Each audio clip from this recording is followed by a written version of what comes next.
செய்தால்தான் நம்முடைய திருக்குறள் மாதிரி பிறந்த காலத்தில் ஏதாவது நல்ல செய்தி நாம் செய்ய வேண்டும். பூர்வ ஜென்மத்திலாம் யார் ரூபேன பார்த்த சார்த்திகை போன பிறகு ஏதாவது முன்பு இருந்தாலும் அவர் இந்த பிறவிலே நிவர்த்தியாகும் பொழுதுதான் சார்த்திகை, சார்த்தினா அமைதி நடக்கும். அது விடுபடுவதற்கு அவருக்கு தாரத்து ஹோமாதி அர்ச்சனாதினா பெரிய யாகங்கள் பண்ணுறது, அர்ச்சனை பண்ணுறது, பூஜை பண்ணுறது, வழிபாடு பண்ணுறது. நம்ம எதை செய்யறதுனாலும் நமக்கு தலையெழுத்துன்னு ஒன்று இருக்கணும். ஜனனே ஜென்ம சௌக்கியான வர்தனை குலகம் பதா பதவை பிடிக்கதே ஜனபதிகனா.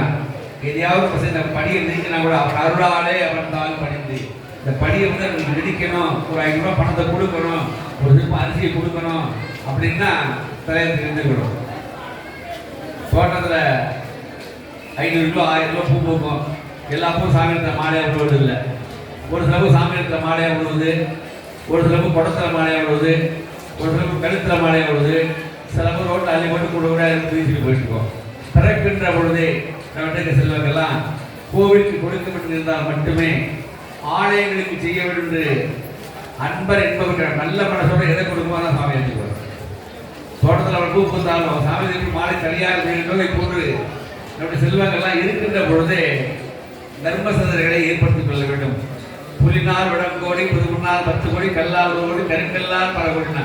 கருங்கல்லால கோயிலை கட்டினா நம்ம மட்டும்தான் இருக்கும். இந்த காலத்தில் ராஜாக்கள் மட்டும் தான் கருங்கல்ல கோயிலை கட்டினாங்க. புலினால் வடங்கோடி, புல்லால கோயில் 1 கோடி வருஷம் பண்ணலாம். புது மண்ணால் 10 கோடி, மண்ணால கோயில் கட்டினா 10 கோடி வருஷம் பண்ணலாம். கல்லினால் 100 கோடி, செங்கலால கூட 100 கோடி வருஷம் பண்ணலாம். கருங்கல்லால் பல கோடினா. கருங்கல்லால் ஒரு திருப்பணி செய்வது சாதாரணமான செயல்.